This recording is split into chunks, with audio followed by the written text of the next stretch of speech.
What happens when one of Hollywood's most straight-talking actors sits down with a seasoned journalist who thinks he can corner him with gotcha questions?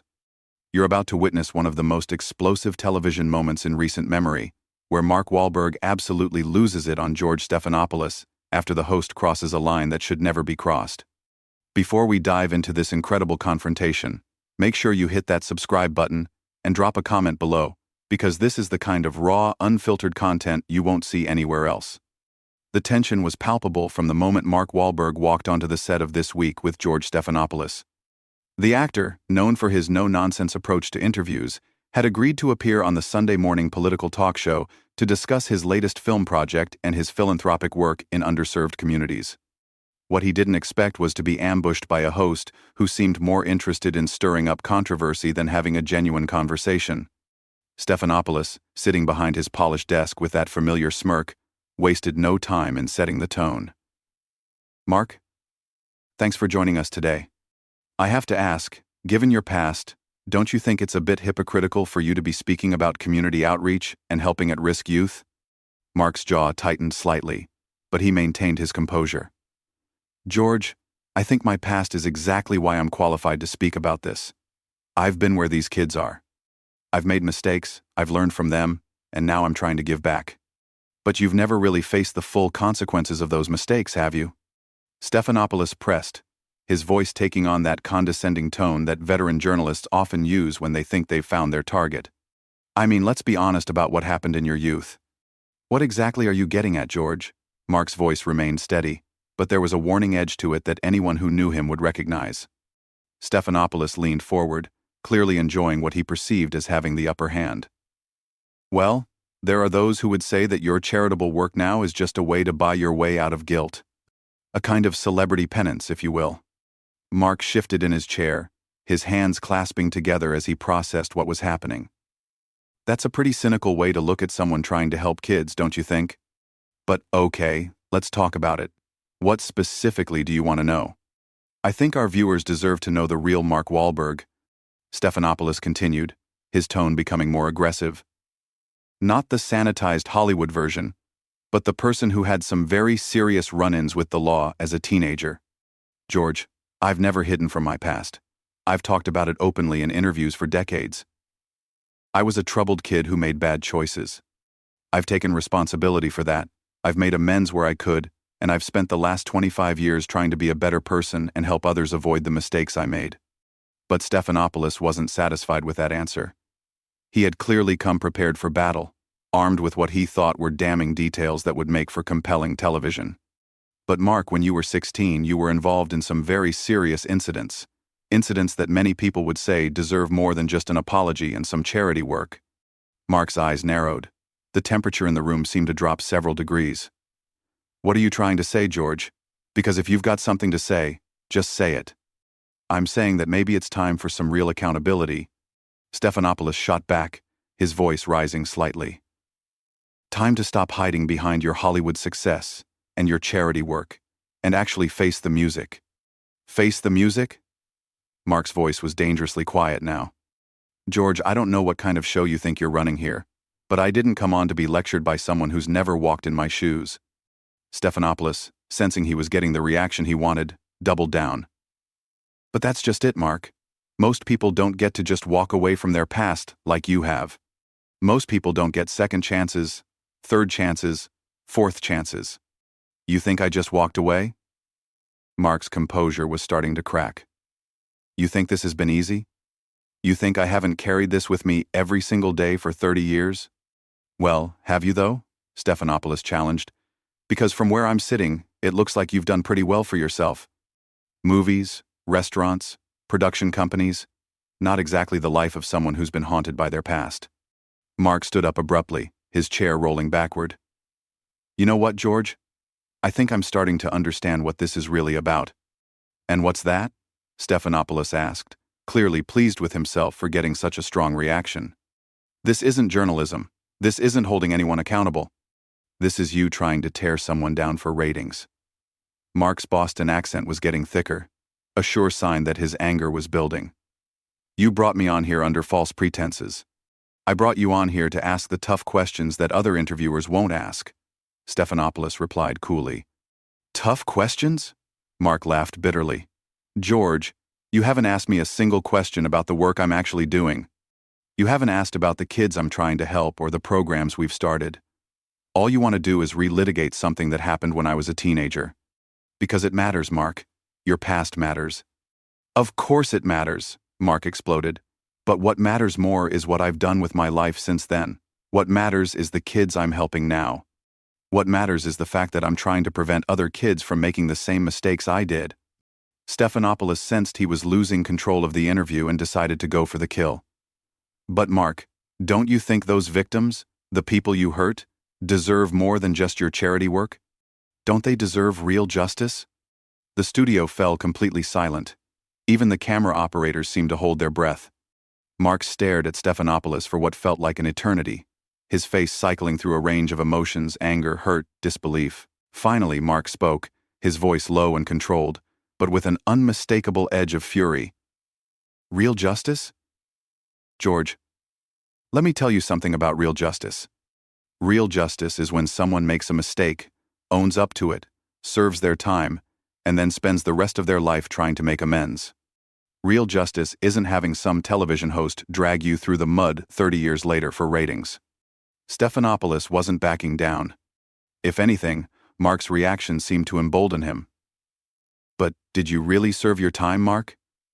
Because from what I understand, you got off pretty easy compared to what could have happened. Got off easy? Mark's voice cracked with disbelief. George, do you have any idea what you're talking about? Do you have any clue what my life was like back then? What led to those incidents? Crude. Lie. Mark's, enlighten me, Stephanopoulos said with that same condescending tone, as if he were doing Mark a favor by letting him explain himself. Mark began pacing behind his chair, his hands gesturing as he spoke. I was 16 years old, George. 16. I was addicted to cocaine. I was living in a neighborhood where violence was a daily reality. I was angry, I was scared, and I was completely lost. That doesn't excuse what I did, but it explains it. A lot of people grow up in tough neighborhoods, Mark. They don't all assault innocent people. You're right, they don't, Mark acknowledged. And I've never said they do. I've never tried to excuse my actions or blame anyone else for them. But what I'm saying is that I was a different person then. I was a kid who was drowning, and I made terrible choices. Stephanopoulos leaned back in his chair, clearly enjoying having Mark on the defensive. But those terrible choices had real consequences for real people. People who didn't ask to be part of your personal struggles. Mark stopped pacing and turned to face Stephanopoulos directly. Do you think I don't know that? Do you think I haven't thought about that every single day for the last 3 decades? Do you think I don't wish I could go back and change what happened? Wishing doesn't undo the damage, Mark. No, it doesn't, Mark agreed, his voice rising. But you know what does help? Working with kids who are in the same situation I was in, showing them that there's another way. Giving them opportunities that I didn't have. That's not buying my way out of guilt, George. That's taking responsibility. But Stephanopoulos wasn't finished. He had clearly done his research and had more ammunition to fire. Mark, I have to ask you about something specific. There was an incident when you were 16 where you allegedly threw rocks at a group of black children while shouting racial slurs. How do you reconcile that with your current image as someone who champions diversity and inclusion? The question hit Mark like a physical blow. His face went white, then red, then white again. The muscles in his jaw worked as he struggled to find words. George, that is not what happened. But something happened, didn't it? Yes, something happened, but not what you just described. Mark's voice was shaking now. Whether from anger or something else, it was hard to tell. And the fact that you would sit there and make accusations like that without knowing the full story tells me everything I need to know about what kind of journalist you really are. Stephanopoulos sensed blood in the water. So what is the full story, Mark? Because our research suggests that there were multiple incidents involving racial harassment. Your research? Mark laughed bitterly. George, your research is wrong. Dead wrong. And you know what's really sick about this? You're sitting there, trying to destroy someone's reputation based on incomplete information and rumors. These aren't rumors, Mark. These are documented incidents. Documented by who? Where? Show me the documentation, George. Show me exactly what you think you know. Stephanopoulos shuffled some papers on his desk, clearly not expecting to be challenged so directly. Mark, these incidents are part of the public record. Public record of what? Arrests? Charges? Convictions? Be specific, George, because if you're going to sit there and accuse me of things, you better have your facts straight. I'm not accusing you of anything, Mark. I'm asking you about incidents that allegedly occurred. Allegedly, Mark repeated, his voice dripping with disgust. That's the key word, isn't it? Allegedly. You don't actually know what happened, do you? You're just throwing accusations around and hoping something sticks. Stephanopoulos was starting to look uncomfortable, but he pressed on. Mark, the point is that these allegations exist, and they paint a picture of someone who had some very troubling attitudes about race. Troubling attitudes about race? Mark's voice was getting louder now. George, let me tell you something about my attitudes about race. I grew up in Dorchester. I went to school with kids of every background you can imagine. My best friends were Black, Hispanic, Irish, Italian. The idea that I was running around throwing rocks at Black kids because of their race is not just wrong, it's insane. But Mark, if these incidents didn't happen the way they've been reported, why haven't you set the record straight before now? Because, George, I learned a long time ago that sometimes when you try to defend yourself against lies, people assume there must be some truth to them. Because I thought that my actions over the past 30 years spoke louder than rumors and gossip. Because I believed that people could see who I really am by looking at what I've actually done with my life. Stephanopoulos wasn't giving up. But don't you think the public has a right to know the truth about these incidents? The public? Mark laughed harshly. Or the ratings, George?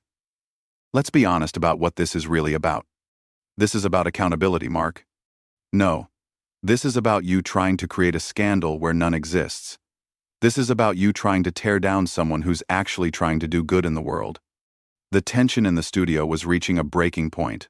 Mark's publicist, who had been standing just off camera, was making frantic gestures, trying to signal that the interview should end.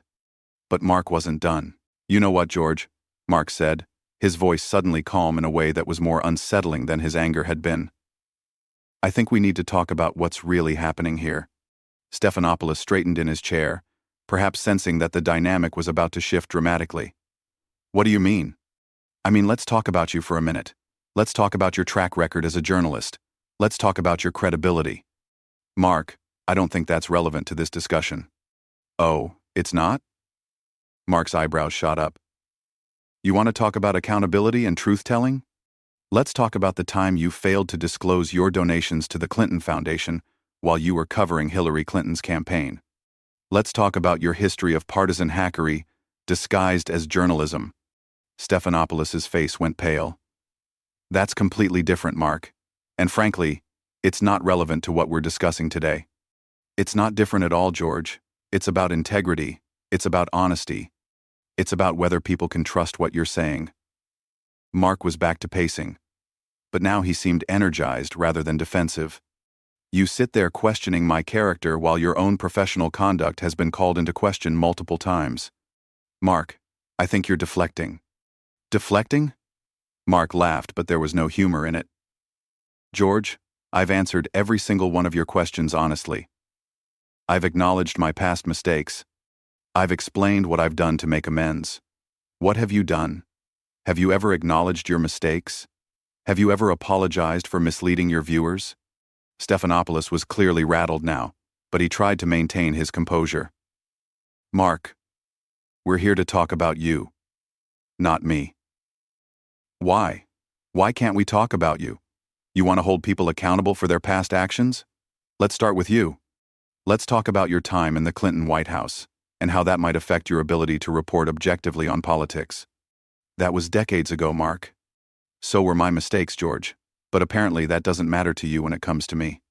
Apparently, I'm supposed to be defined forever by what I did as a troubled teenager, while you get to reinvent yourself as an objective journalist despite your obvious partisan leanings.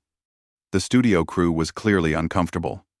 Several producers were huddled together, whispering urgently. But Mark was just getting started. You know what the real difference is between us, George? When I screwed up, I hurt individuals. When you screw up, you misinform millions of people. When I made mistakes, I was a kid with addiction issues and no guidance. When you make mistakes, you're a grown man with every advantage in the world who should know better. Mark, I think we should wrap this up, Stephanopoulos said, clearly trying to regain control of the situation. Oh, now you want to wrap it up? When you were attacking me, you had all the time in the world. But now that I'm asking you some uncomfortable questions, suddenly we need to move on? The show has a time limit, Mark. The show has a time limit? Mark's voice was incredulous. George, you've been grilling me for 20 minutes about things that happened 30 years ago, but you can't spare 5 minutes to defend your own professional conduct? Stephanopoulos made the mistake of trying to regain the offensive. Mark, the difference is that I'm not the one being interviewed here. You are. And you're the one with the troubling past that needs to be addressed. That was the final straw. Mark stopped pacing and turned to face Stephanopoulos with a look of such intensity that the host actually leaned back in his chair. You can't say that, Mark said, his voice deadly quiet. I can't say what? You can't say that my past is more troubling than yours when you've spent your entire career misleading people. You can't sit there in judgment of me when you're no better than anyone else. And you certainly can't pretend that this ambush interview has anything to do with journalism or accountability. Mark, I think you're overreacting. Overreacting? Mark's voice exploded across the studio. Overreacting? George, you invited me on your show under false pretenses. You've spent the entire time trying to character assassinate me based on incomplete information and outright lies. You've ignored everything positive I've done with my life and focused solely on trying to destroy my reputation. And when I point out your own professional failings, suddenly I'm overreacting? Stephanopoulos was clearly in over his head now. Mark, I understand you're upset, but nothing, George. There is no but. You crossed a line today. You went from being a journalist to being a hitman. And the worst part is, you don't even have the integrity to own up to it. I was doing my job, Mark. Your job? Mark laughed bitterly. George, your job is supposed to be informing the public, not destroying people for entertainment. Your job is supposed to be seeking truth, not spreading innuendo and half-truths. Your job is supposed to be holding powerful people accountable, not ambushing guests who are trying to do good in the world. The studio had gone completely silent except for Mark's voice, which was now filled with a righteous anger that was impossible to ignore. You know what, George? I came here today to talk about helping kids. I came here to discuss programs that are actually making a difference in people's lives. I came here because I thought maybe, just maybe, we could have a real conversation about real issues. Instead, I got ambushed by someone who cares more about ratings than truth, more about controversy than journalism. Mark walked over to his chair and grabbed his jacket. I'm done here, George, and I want everyone watching to understand what they just witnessed. This wasn't journalism. This was a hit job. This was someone with his own credibility issues trying to tear down someone else to make himself feel better. As Mark headed toward the studio exit, Stephanopoulos made one final desperate attempt to salvage the interview. Mark, if you walk out now, people are going to think you have something to hide. Mark stopped and turned around one last time. George, the only thing I have to hide is my disappointment in what journalism has become. The only thing I'm ashamed of is that I believed you when you said you wanted to have a serious conversation about serious issues. And with that, Mark Wahlberg walked off the set of This Week, leaving George Stephanopoulos sitting alone at his desk, looking like a man who had just realized he'd bitten off far more than he could chew. What did you think of this explosive confrontation? Have you ever seen an interview go this wrong this fast? Drop a comment below and let me know your thoughts, and don't forget to hit that subscribe button for more incredible moments like this one. What other celebrity interview would you like to see me break down next?